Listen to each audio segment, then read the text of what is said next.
بقولك ايه، تعرفي حاجة عن عمان او عن الشعب العماني او عن مطرب حتى او فنان عماني؟ لا. ولا انا ما يعني انا ما عارفة ان عمان دي او سلطنة عمان دي في عزلة تامة. يمكن الفيديوهات اللي عملتها عن عمان عن طريق جزائريين او عن طريق مثلا زيارة سلطان عمان للجزائر او زيارة الرئيس تبون لسلطنة عمان. وبعدين ابتديت اعرف ان هم عندهم مناظر طبيعية زي الصلالة وكده. بس اول مرة اعرف ان عمان بتتكلم في الكرة العربية. يعني ما اعرفش. لا، وانا اول مرة اعرف. هتشوف بقى مذيعين بيتكلموا، يعني الجزائريين خلوا العمانيين طلعوا من عزلتهم وابتدوا يتكلموا على المنتخب الجزائري. السلام عليكم ورحمة الله وبركاته. ازاي كلكم عاملين ايه؟ يا رب تكونوا بخير وعلى خير. اللهم صل وسلم وبارك عليك حبيبي رسول الله. عاملين ايه يا جماعة؟ ان شاء الله الجميع يكون بخير. الفيديو اللي معانا النهاردة بقى فيديو عن الاعلام العماني وازاي بيشيد بالمنتخب الجزائري، وبالذات بعد الماتش الرائع اللي قدمه الجزائر قدام الكونغو وصعد لدور الثمانية في كأس افريقيا. تعالوا مش هنطول عليكم، صلى على رسولنا الكريم. اللهم صل وسلم وبارك عليك حبيبي يا رسول الله. قبل ما اقول نشوف الفيديو، انا نسيت برضو ان جمانة تسلم عليكم. هي بتنسى كل مره كده لانها بتقعد تتكلم. ازيكم يا جماعه، عاملين ايه؟ وحشني جدا جدا بجد. ومبروك طبعا لمنتخب الجزائر، ودايما في نجاح ان شاء الله وتوفيق. وان شاء الله بقى مستنيين يوم السبت الجزائر ونيجيريا باذن ان شاء الله. الله باذن الله يعني نجاح ان شاء الله، ان شاء الله هما اللي يكسبوا باذن الله. عايزه اقول لكم يا جماعه ان فعلا يعني حتى لما محمد يجي يعمل معايا فيديو يقول لي انت ما بتدينيش فرصه، تفضلي تتكلمي. ما بحس والله ان انتوا قدامي كده وبفضل اكلمكم، فاهمين ازاي؟ مش اكتر ولا اقل. تعالوا نشوف الفيديو ونرجع نعلق عليه. علقي انت عليه عشان ما تقوليش ان انا بتكلم. ايضا الى مباريات اليوم، المنتخب الجزائري ايضا سيكون ضيف او سيخوض مواجهه امام الكونغو الديمقراطيه في دور 16. الخضر لا حديث الا عن ربع النهائي. ما سيفعله ايضا رياض محروز ورفاقه في هذا الفريق يعني انظلم في المسار. اعتقد انا من الفرق العربيه اللي انظلمت في المسار. راح يلعب مع الكونغو الديمقراطيه، فريق قوي جدا مدجج بالنجوم. ايضا يسعى، السنه الماضيه كان من الاربعه، الكونغو الديمقراطيه السنه يسعى انه يوصل للنهائي. هذا التارجت للفريق، وباين من المحترفين من نوعيه اللاعبين اللي موجودين. ايضا المنتخب الجزائري الاول على مجموعته، ولكن سيلعب مع الكونغو، بعد ذلك سيلعب مع نيجيريا اللي فاز 4-0 بارح على موزمبيق. اعتقد ان هذا الفريق لو صعد من هذا الفريقين راح يكون مرشح الاول للقب. يعني ما نشاهده ايضا من تبادل الاحترام بين المدربين. بيتكوفيتش يقول بأن اللقاء سيكون صعب، نحترم المنافس لكننا نستهدف التأهل. بن ناصر، أعتقد عبيد بن ناصر هذا لاعب المنتخب، إسماعيل بن ناصر نعم. أخو عبيد بن ناصر لاعب المنتخب الجزائري اللي كان في مونديال. لا لا تربطهم، بس تشابه أسماء. ولكن أسماء. هذا اللاعب كان محترف في ميلان ومحترف في مارسيليا السنة الماضية، والآن يعني يحترف أيضا في حل أسمائهم قريبة من أسمائنا. يعني إسماعيل بن ناصر أو عبيد بن ناصر. طبعا الأسماء عربية، وهم يعني قريبين لنا، حتى قريبين إلى قلوبنا. المنتخب الجزائري قريب إلى قلبي جدا. يعني هذا المنتخب محارب بالصحراء، وأيضا راح يلعب الليلة مباراة ما قوية. زرت الجزائر سابقا؟ لم أزور، وأتمنى أن أزور الجزائر أمانة. إن شاء الله.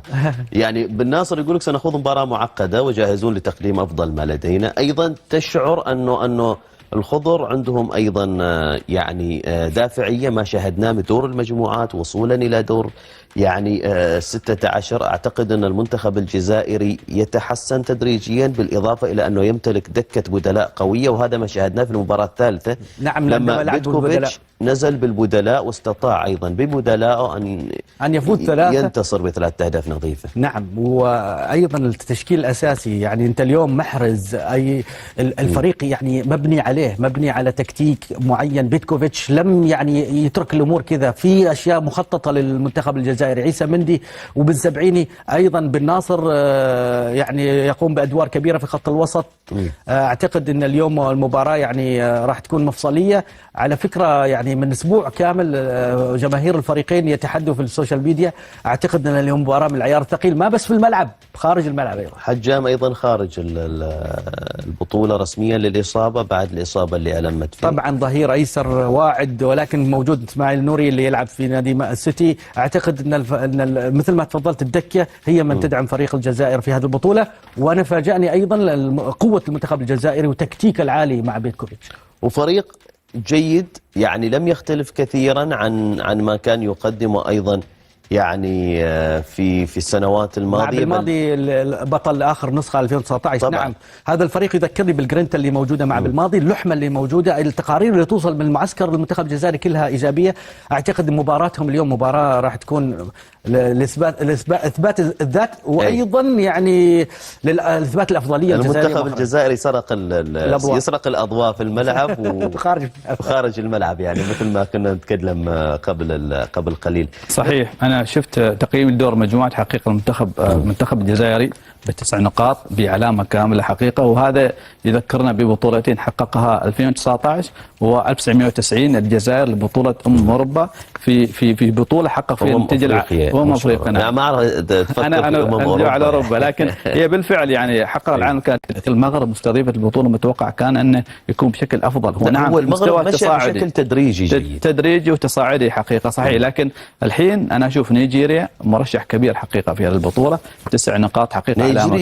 نيجيريا اللي يرغب في هذه البطولة أنه يحاول أن يواري أيضا فشله اللي حصل في كأس العالم. صحيح بالضبط. مع تواجد عثمان في خط المقدمة حقيقة نيجيريا مرشحة كبيرة، وللأسف أنهم وقعوا في نفس الجهة في دور الثمانية اللي فيها المنتخب المغرب. نعم، المغرب وتونس، المغرب والجزائر ونيجيريا في نفس الجهة، راح تكون مباريات كبيرة حقيقة. وبالتالي أيضا هو المجال يفتح أمام مثلا وصول منتخب عربي آخر في الجهة الأخرى، مثل منتخب مصر أو السودان بالمناسبة أيضا يتأهل. أنا أعتقد أنه تأهل منتخب موزمبيق بنقطتين، في أحد المنتخبات تأهل يمتلك نقطتين. هي حقيقة حصل كوديفوار وغابون، حصل في رومنتاري، كانت غابون مرشحة للصعود كثالث، لكن بعد ذلك خسرت غابون 3-2 عن كوديفوار، ما مكن منتخب موزمبيق التأهل خلينا نقول بنقطتين كأفضل ثالث. أيضا صحيفة البلاد الجزائرية تحدثت الخضر يتجاوزون غينيا الاستوائية بثلاثية وينهون دور المجموعات بالعلامة الكاملة. تحدثنا عن جودة اللاعبين اللي يمتلكها أيضا مدرب المنتخب الجزائري. هنالك أسماء جيدة أيضا كانت حاضرة في هذه البطولة، عطفا على أيضا ابن زين الدين زيدان اللي شارك كحارس مرمى المنتخب الجزائري وقدم أداء كبير جيد. لكن وقفا عبد الله على منتخب الجزائر حقيقة ما ميز في هذه البطولة هو تواجد دكتين. يعني شفنا الجولة الثالثة راح رياض محرز، راح العديد من النجوم، لكن انتصر ب3 أهداف. إذا يعطيك صورة منتخب الجزائر جاهز ب 22 لاعب في هذه البطولة. منتخب الجزائر أيضا أحد المنتخبات اللي تصدرت المجموعة، يمكن المنتخب الوحيد اللي تصدر مجموعته ب9 نقاط بالعلامة الكاملة ذهب إلى دور 16 بالضبط. الجزائر اللي راح يلاقي الكونغو الديمقراطية، المنتخب اللي يعني مش المنتخب المرعب، أو تتفق ولا تختلف؟ هو مش المنتخب المرعب، لكن المرعب منه إنه ما تلقى غير هدف واحد أحمد في دور المجموعات، ما تلقى غير هدف واحد، فمعناته إنه الجزائر راح تعاني مع الكونغو.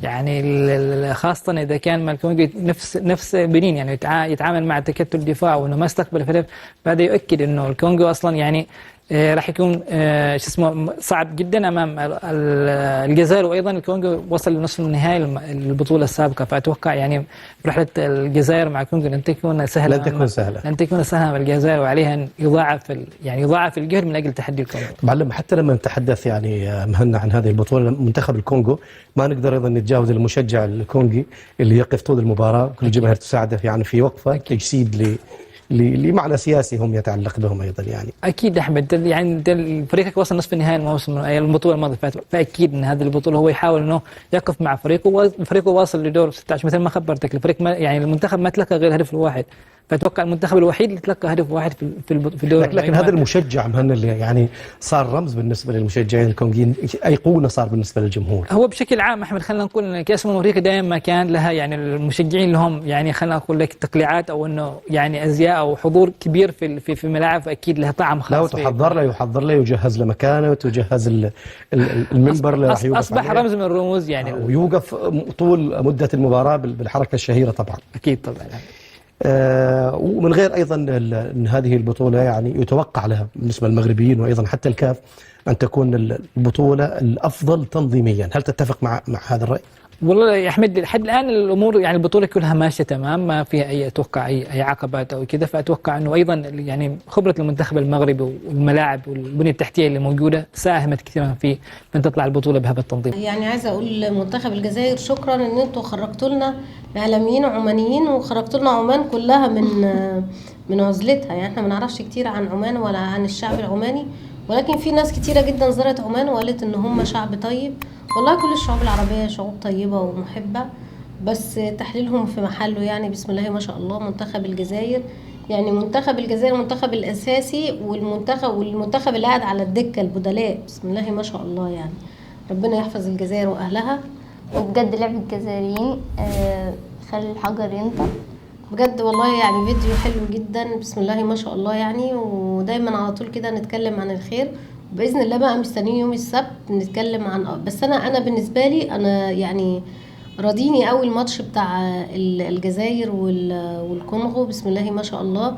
الجزائر حققت فوز في وقت صعب جدا. انا بالنسبه لي كان ماتش نهائي، يعني مش بالنسبه لي كده اتحسمت البطوله للجزائر، زي ما قلتها في 2019 لما شفنا الجزائر قدام نيجيريا، وقلت انا بالنسبه لي لو الجزائر ما خدتش كاس افريقيا بالنسبه لي خدته. انا برضو بالنسبه لي الجزائر لو ما خدتش كاس افريقيا في ماتش الجزائر والكونغو كأن الجزائر خدته.